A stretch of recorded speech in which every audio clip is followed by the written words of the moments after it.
वो सामाजिक मुद्दे रखते थे, इसको लेकर उनको टारगेट किया गया, उनको परेशान किया गया, अंततः उनकी हत्या की गई। लेकिन ज़रूर है कि सरकार के खिलाफ है और ये कहीं न कहीं सरकार की जो गलती है, जो पुलिस प्रशासन के द्वारा कथित रूप से या जो सामने वीडियो है जिसमें ये दिखा गया है कि उन्होंने सरेंडर कर दिया, उसके बाद उनकी इनकाउंटर हुई है, जो न्याय संगत नहीं है। रूल ऑफ लॉ का शासन होता है, डेमोक्रेसी में सबको अपनी बात रखने का अधिकार है। एफआईआर भी दर्ज हो गया है जो जिनके ऊपर ये आरोप है हत्या का, उसमें डीएसपी हैं, एसएचओ हैं, अन्य पुलिस अधिकारी हैं, इनके ऊपर एफआईआर दर्ज हो चुका है। अब हम लोग जो हाई कोर्ट आए हैं उसमें बेसिक ग्रीवांस है कि कोई इंडिपेंडेंट एजेंसी से इसकी जांच हो, लाइक सीबीआई, एसआईटी गठित हो। इसके लिए हम लोग हाई कोर्ट में क्रिमिनल रिट याचिका उनकी माता आशा देवी के अभिभाषण में फाइल की। 17 तारीख को भरत भूषण तिवारी का कथित एनकाउंटर किया गया, जिसका आरोप सीधे पुलिस प्रशासन पे लगा। कथित एनकाउंटर जो है उसको लोगों ने हत्या बताया, जिसके बाद लगातार इसको लेकर अब चर्चा होने लगी। 20 तारीख को मुख्यमंत्री सम्राट चौधरी ने न्यायिक जांच का आदेश दिया और आज जो है इसको लेकर सुप्रीम कोर्ट में एक याचिका पर सुनवाई हुई है।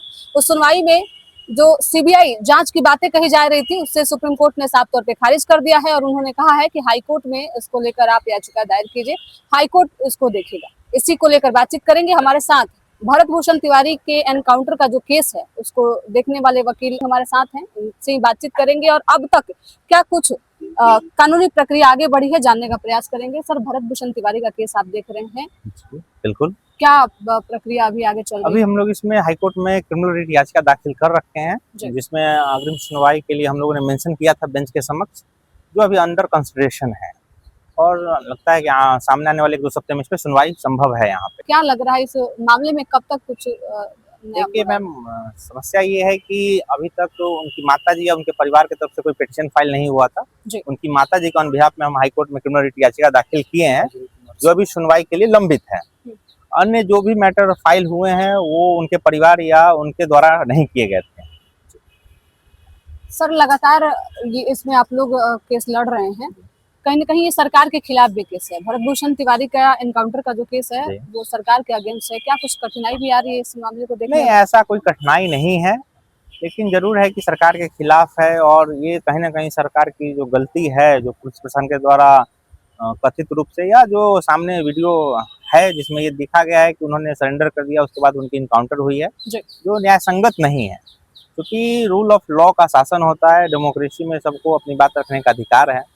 और जो ऊपर आरोप ये आ रहे हैं, जो प्राइमा फेसा सामने आ रहा है कि वो सामाजिक मुद्दे रखते थे, इसको लेकर उनको टारगेट किया गया, उनको परेशान किया गया, अंततः उनकी हत्या की गई, जो प्रथम दृष्टया सामने आया है। अच्छा, करोड़ों की घोटाले की बात भी सर आ रही थी कि उनके फोन में कुछ ऐसे सबूत थे जो कि वहाँ के एसडीएम और जो पदाधिकारी हैं उनकी मुश्किलें बढ़ा सकता था, ये भी एक कारण रहा है सर? ये अभी जांच का विषय है, ये अभी चूंकि न्यायिक जांच चल रही है और सामने एफआईआर भी दर्ज हो गया है जो जिनके ऊपर ये आरोप है हत्या का, उसमें डीएसपी हैं, एसएचओ हैं, अन्य पुलिस अधिकारी हैं, इनके ऊपर एफआईआर दर्ज हो चुका है।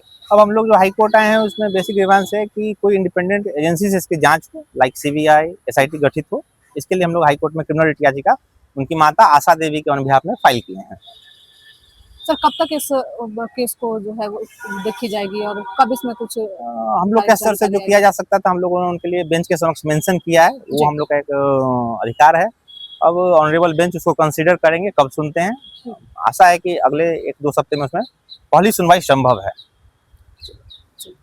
हमारे साथ बात करने के लिए भरत भूषण तिवारी के जो एनकाउंटर मामले को देख रहे हैं वकील थे, जिनसे बातचीत कर रहे थे। इनका साफ तौर पे कहना है कि अभी हाईकोर्ट में जो है वो कई याचिका दायर की गई है और सुनवाई लगातार चल रही है। 1 से 2 सप्ताह का वो समय होगा जिस दौरान पहली सुनवाई होगी।